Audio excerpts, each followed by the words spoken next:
père qui prie pour un rebelle. Comme c'est une bonne chose, que ça arrive à tes enfants.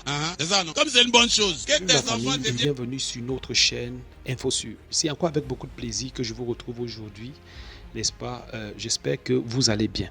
En tout cas, aujourd'hui, j'ai une vidéo particulière à vous présenter. C'est une vidéo, peut-être que beaucoup de personnes vont aimer, peut-être d'autres ne vont pas aimer. Ainsi de suite, vous savez, dans la vie, il y a toujours des choses qui vont plaire à certaines personnes et qui ne plairont pas certainement à d'autres personnes. Alors, je vous propose la vidéo de ce prophète. Je pense bien que c'est un prophète, oui. C'est un prophète qui vit en Suisse et, n'est-ce pas, qui combat le régime, le système en place. Parce que pour lui, il est convaincu que le temps d'Alassane Ouattara est déjà passé, c'est déjà fini. Alors, il parle et il expose ici certaines choses qui peuvent donner des sueurs froides. Là, moi, je vais vous laisser écouter attentivement tout ce qu'il dit. N'hésitez pas de me dire en commentaire si vous le connaissez, si vous connaissez son nom, où il est basé en Suisse, et ainsi de suite. En tout cas, que Dieu vous bénisse abondamment au nom de Jésus. On se dit à tout de suite. Shalom.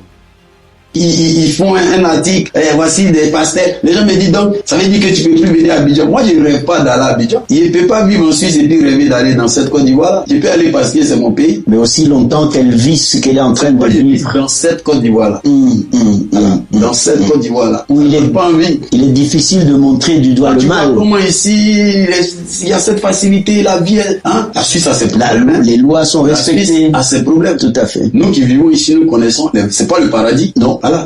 Mais avec humilité, beaucoup de réserve, la Suisse et la Côte d'Ivoire, il y a au moins 50 ans, sinon un siècle de civilisation. Faut pas que les gens pensent qu'avec Internet et puis des fast-food, on est développé.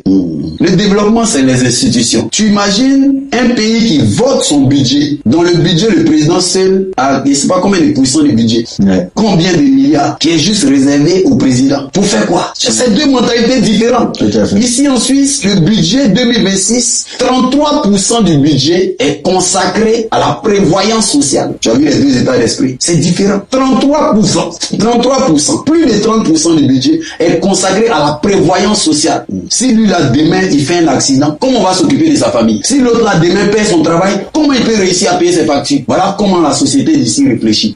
La prévision. La prévision. Et ça occupe plus de 30% du budget. Pendant ce temps, on est dans un autre pays où on a des budgets. Le plus long immeuble de la Suisse. La dernière fois, j'avais demandé. Il y a quelqu'un qui m'a dit, il se trouve à Bâle. Il fait 50 étages. Le plus haut bâtiment de Suisse. Dans le pays qui détient les 35% de la fortune mondiale. Le plus haut bâtiment fait 50 étages. Un pays qui est surendetté comme la Côte d'Ivoire. Tu gagnes quoi à faire une tour à crédit qui est la plus longue tour de l'Afrique?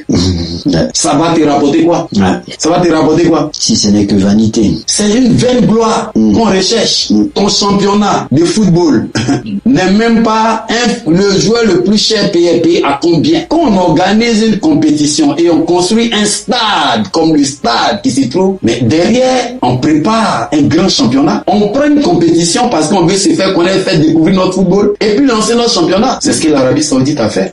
Ils ont voulu organiser la Coupe du Monde, investir dans les stades, ni la climatisation dans les stades. Derrière, regarde les championnats. Ils ont pris Cristiano Ronaldo. Tous les footballeurs aujourd'hui sont joueurs. Le championnat aujourd'hui est remonté. Tout cet argent est en train d'être rentabilisé par le championnat. Le stade on a construit, les stades on a construit. Qui joue là-bas? C'est de l'argent gaspillé. Tu as vu la mentalité, comment c'est différent? C'est de ça que je parle. C'est de ça que je parle. Donc, il y a une réflexion qui a besoin de naître à partir des critiques. Si tu ne peux pas parler des critiques constructives, on donne 100 milliards au président, 200 milliards plus. Ici, on a des députés, des ministres qui se déplacent en train. Tu peux être même avec lui dans le train. Tu sais pas que lui là, c'est un parlementaire. C'est un parlementaire, Tu sais pas. Il a son vélo qui est garé là, il prend un pédale, il va chez lui. Pourtant, chez lui, il y a une Rolls-Royce. On voit ça en Suisse ici. Une personne et c'est 100 gars du corps. Et soit si tu vois ce que je veux dire, c'est deux mentalités différentes. Donc le développement, c'est pas des bâtiments. C'est pas des routes. C'est pas des routes. Ça fait partie. Les bases d'un développement, c'est d'abord la prévoyance sociale. Le système social. Ensuite, vient la formation. Les écoles, les universités. Comment former les gens? Comment emmener les gens à un niveau intellectuel? Parce que c'est ce qui fait la force du pays. Troisièmement, on arrive maintenant à ce volet-là de la vie. Ça veut dire que la médecine, le soin, comment on prend soin des gens avant de descendre sur l'armée, qui est notre protection. Quand on va parler même du président, des ministres, du Sénat, ceux qui votent les lois, ils sont peut-être un peu derrière. Tu vois, ce qui est mis en avant, c'est quelque chose où tout le monde bénéficie, où tout le monde profite. C'est ce qui manque à beaucoup de pays africains. À beaucoup de pays. Un pasteur qui prie pour un rebelle, comme c'est une bonne chose, que ça arrive à tes enfants.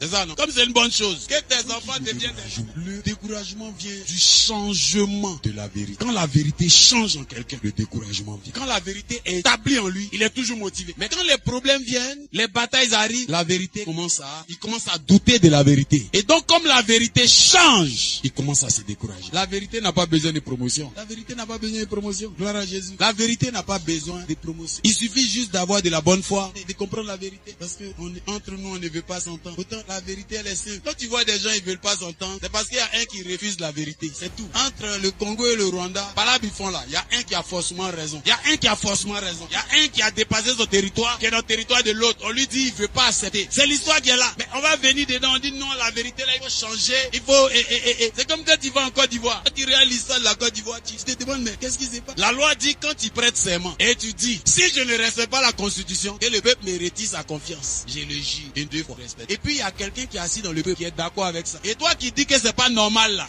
on dit, tu as un problème. Mais j'ai quel problème? A dit la vérité. La vérité est que tu nous as dit, tu nous as enseigné que si tu ne respectes pas cette constitution là, on n'a qu'à te retirer notre confiance. Nous, on t'a retiré notre confiance parce que tu n'as pas respecté. Quel est le mal dans cette vérité? Et la Bible dit quoi? C'est que vous voulez qu'on fasse pour vous, faites de même pour les autres. Maintenant, toi, un pasteur qui prie pour un rebelle, comme c'est une bonne chose, que ça arrive à tes enfants. C'est ça, non? Comme c'est une bonne chose, que tes enfants deviennent des rebelles. Vous avez vu la vidéo de la jeune fille que les rebelles ivoiriens ont mis dans la maison. Plusieurs rebelles l'ont violée de 19h jusqu'à 5h du matin. Que vous, les pasteurs qui priez pour ces rebelles qui sont à Abidjan, que vos enfants aussi passent par là. Que vos enfants passent par là. Que vos enfants deviennent des rebelles, comme c'est une bonne chose. Le pilier de la vérité est une fondation qui fait partie des maillons principaux de la vie du juste. Sois un critique, tu entends ce genre de choses. Quelle est l'enveloppe qu'on peut te donner que tu changes cette vérité? Quelle est l'enveloppe? Quelle est l'enveloppe? Quelle est l'enveloppe? Et aujourd'hui, on doit appeler le mal bien. On doit appeler le mal bien pour paraître des chrétiens. Non, quand tu es un croyant, tu dois agir sur ces fondements qui sont les principes. Amen. Après avoir écouté cette vidéo, peut-être que là, si peut-être tu étais un pasteur qui priait pour ce système-là et que tu es convaincu que ce système fait des mauvaises choses, alors je pense que la meilleure solution, c'est d'arrêter. Pourquoi? Parce que lorsqu'il dit des paroles comme quoi, tout ce qui arrive de mal, n'est-ce pas, tout ce qui font de mal, il faut que ça s'abatte sur toi et sur tes enfants. Effectivement, c'est des choses comme ça qui peuvent se passer. C'est des choses comme ça qui peuvent se passer lorsqu'on est un serviteur de Dieu. Au lieu de prier, n'est-ce pas, pour que le royaume de Dieu avance, nous on prie plutôt peut-être pour faire asseoir le règne, n'est-ce pas, de l'ennemi. En fait, je ne dis pas que c'est un ennemi, mais je suis en train de dire dans le sens aussi, je vais dans le même sens que lui pour, n'est-ce pas, juste amplifier ce qu'il a dit. En tout cas, merci d'avoir regardé cette vidéo. Que Dieu vous bénisse abondamment. N'hésitez pas de liker, de partager, de commenter, de vous abonner si ce n'est pas encore fait. On se dit à la prochaine pour une prochaine vidéo. Shalom.